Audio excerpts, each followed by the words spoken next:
The NASCAR GP ESP is the hashtag NASCAR GP ESP.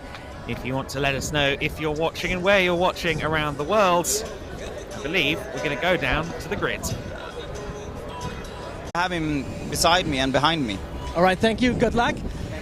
So let's go to Nicola Rocca. I think he has something different to say, because the Italian guy definitely wants to get the first position after corner number 1.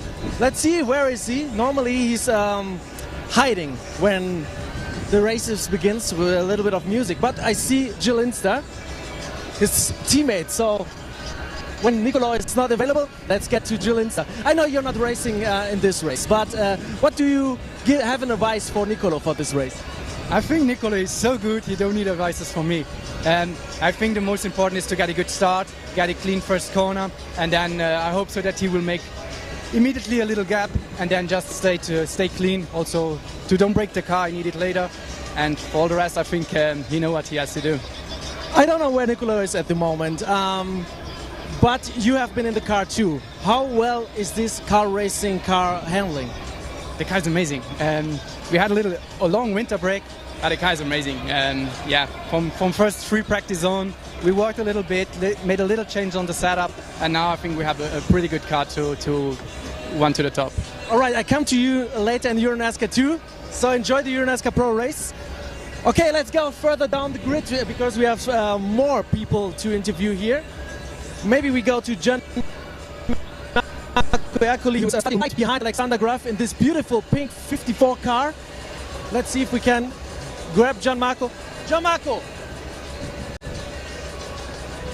Gianmarco, come here. Come stai? Bien, very fine. It's good that we can start with good position for this one.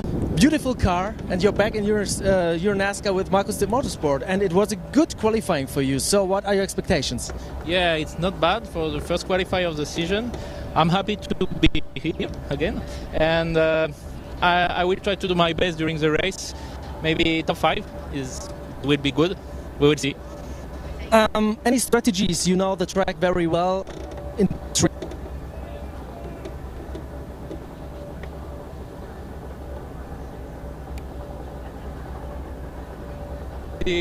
At the first corner, I try to don't touch any car, but I don't know. We'll see after the start, and I will do my best.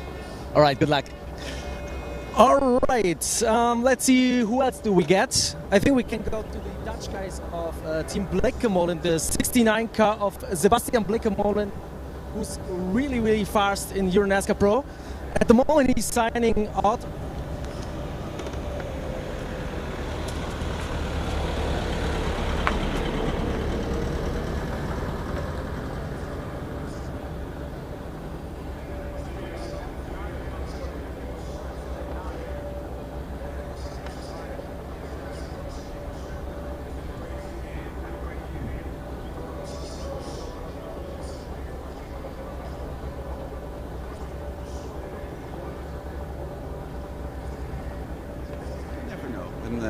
I think they need to get used to the NASCAR atmosphere on track. All right, veel success and thank you well. Yeah. And now back to Adam. Okay, great to hear from the grid as we get ready to go racing.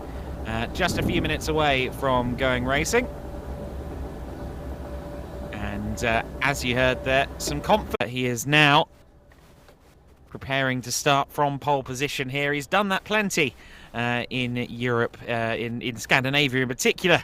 But let's see how he does from pole in Euro NASCAR. I believe now we'll take a bit of a look at the track map here at Valencia. You see onto the eastern coast of Spain, not too far removed is the circuit Ricardo Tormo. Just under 2.5 miles, 4 kilometers of circuit.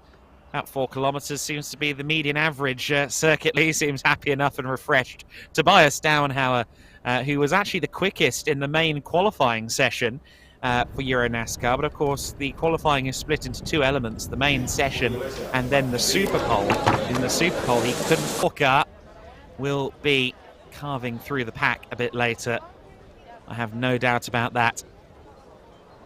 You see there that in about a dozen minutes we are going to have the command given to start the engines of these for Euro NASCAR 2 and Euro NASCAR Pro on the Sunday. So 150 kilometers of race running for the Euro NASCAR Pro competitors. Of course, there's plenty of legend runners in Euro NASCAR 2.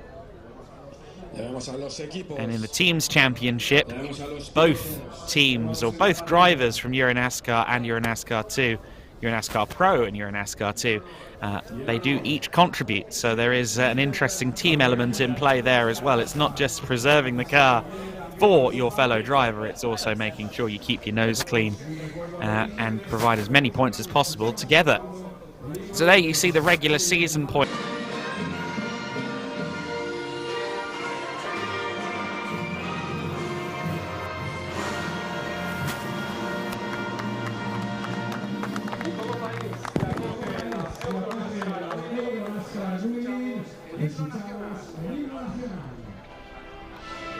Dueling national anthems there as we continue to count down to the big event itself. We will soon have French, and by the sounds of it, he is not a French speaker, the Swedish driver. They do seem to know together how to put together a good race car because it's their 24 car. Alan Day will be pushing. Okay. In all of motorsport. There's for spotters, for teams. It's useful for everyone to have those massive numbers on the side of the car. In just a few seconds' time, we are going to get the command to start engines. Start your engines. All expenses paid, of course. I'm sure that was a willing assignment, and we are very much willing to go racing here this afternoon for 18 laps of Euro NASCAR Pro competition. NASCAR 2 drivers that we're seeing at the moment. But I think we'll get the right graphic up in just a few seconds.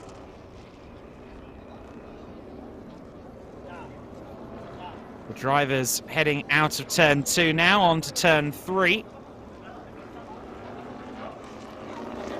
Just a few more corners before they get to the back straight that isn't quite straight, but I'm sure we're going to see some 2x2 as they go through that kink that is turn 7. Turn 8, one of the key overtaking opportunities here at Valencia. Another key one, of course, is turn 1 and turn 2, two heavy braking zones, particularly in these big stock cars. Often Alexander Graf on pole position. He'll have the inside of the front row alongside Nicolo Rocca in the 56 car, 64 and 56 on the front row. Row 2, Gianmarco Ercoli in the 54. Tobias Dauenhauer in the 50. Row 3, the number 3 on row 3. 5th place for Frederic Gabillon. Roman Iannetta alongside him in the 46. Mark Goosens, keep an eye on the Goose. Number 14, starting from P7. Sebastian Blekemolen in 8th place. Dauenhauer with a nose ahead now into turn 2, but he's got the unfavoured outside line. Nonetheless, Dauenhauer almost found a way through there. Good driving from Dauenhauer in the early going. He's up to second. Graf down to 3rd place already.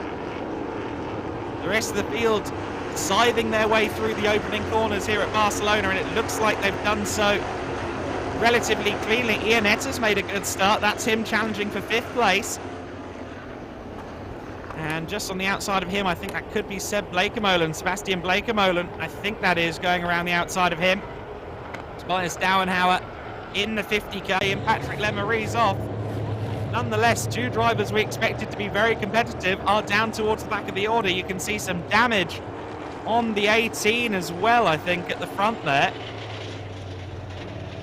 Giorgio Maggi, who started in 9th place, even though it's not exactly been the best morning for Alan Day in qualifying, he's now up to 10th place. 11th place behind him. That is the number 16 car, but that's not what the timing screen is telling me, but obviously the 16's been carving its way through. Martin Dubeck is there or thereabouts as well. On the graph. Look at Giorgio Maggi, he is looming large.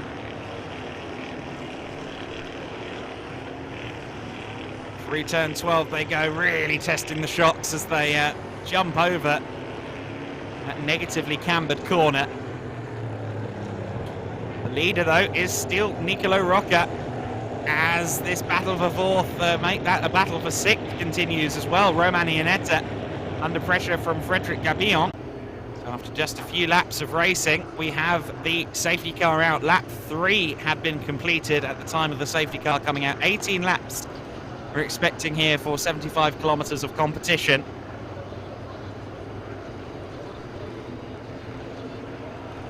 Here they are at turns 7 and 8. So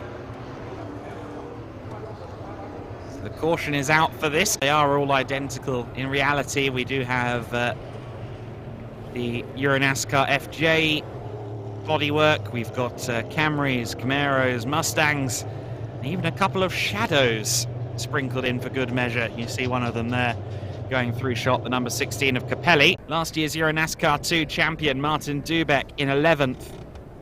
And Leonardo Calavita, the young 16-year-old, the youngest ever Euro NASCAR competitor. And that 58 car. The 58 it wears on the... Nonetheless, he'll be hoping to try and salvage some positions out of this race. And that can only be aided by the fact that it has now sped up again. Interesting. Not quite sure what's going on there. Of course, this is not the only Valencia. They did have a street circuit for a little while in the Iberian Peninsula, both in Portugal and in Spain. And of course, they operate pretty much all year. Experience, therefore, at the wheel of these big V8 brutes. On it, and we are getting ready for the restart by the looks of it. It's made it through without too much issue, and I think a tag there from Mark Goosens to Alexander Graf. He's opened the door for himself, and they're side by side.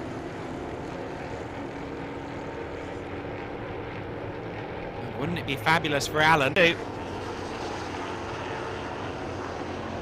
Number 24, the famous number 24. Present and correct here in Euro. Make it stick when he does finally pull the pin. He's going to do it anywhere. Turn 2 is one of the leading candidates, and he's got a good run out of turn 2. He looked collision there. Yellow's displayed on the circuit again. There's more potential for someone to try and mount an attack. There's also, of course, the old motor racing proverb that safety cars breed. The crew here at Valencia will work as efficiently and quickly as they possibly can, but it's not the work of a moment. 10th lap of 18, you see there the Marshall crew have already managed to get the cars up and off the ground. They are now being returned, hopefully. But the safety car wasn't out, at least per the timing screen, at the point when the overtake was made, so...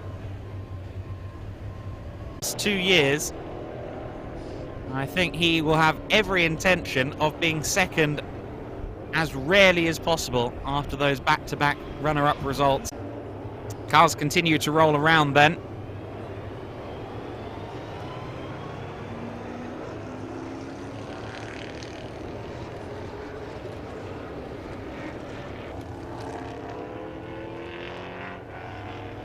So we're down into the final third of the race.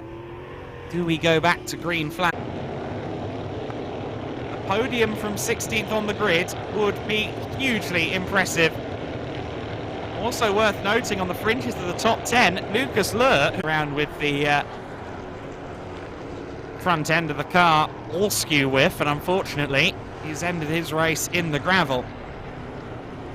Further back, flying down in 16th on the grid.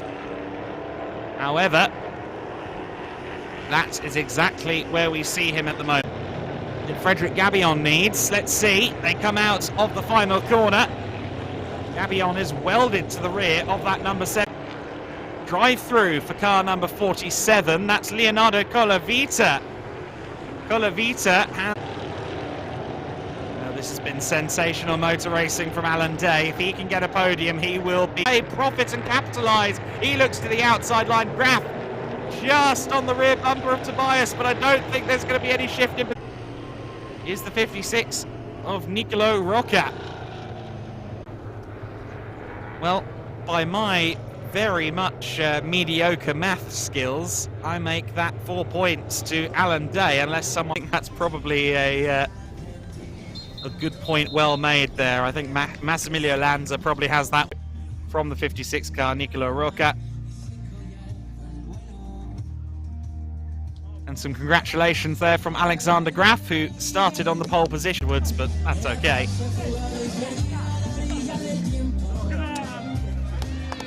Everyone at Cal Racing, and Nicolo Rocca especially. The scenes, the fiesta ongoing. There you go, and I believe we'll now hear from Alex. There we go, that's interesting. The best is yet to come from Alexander Graf and his motor then, by the sounds of it. Very interesting indeed. Now, it's also worth noting to you that the grid for tomorrow's second race is determined by fastest laps from the race we just saw, with a rather wounded car by the end, but the podium celebration's already ongoing. Graf and Downhauer,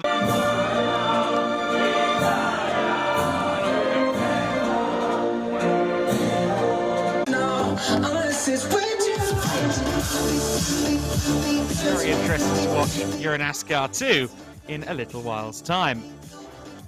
But for now, from Valencia, the drivers of the NASCAR Whelen Euro Series.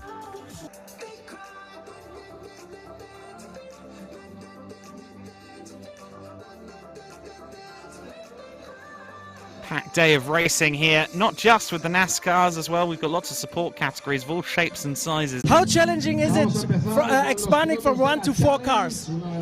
Yeah, it's a logistic, human. You need to manage all. Because he has to be back in the car for Euro NASCAR 2 a bit later on. Con Cosimo, Max y Martín. Tobias will be delighted, I'm sure, with 2 podiums includes here at Valencia. So 4:55 local time here at Valencia. If you want to come along and watch Euro NASCAR 2 later on, I heartily suggest you do, because based on what we saw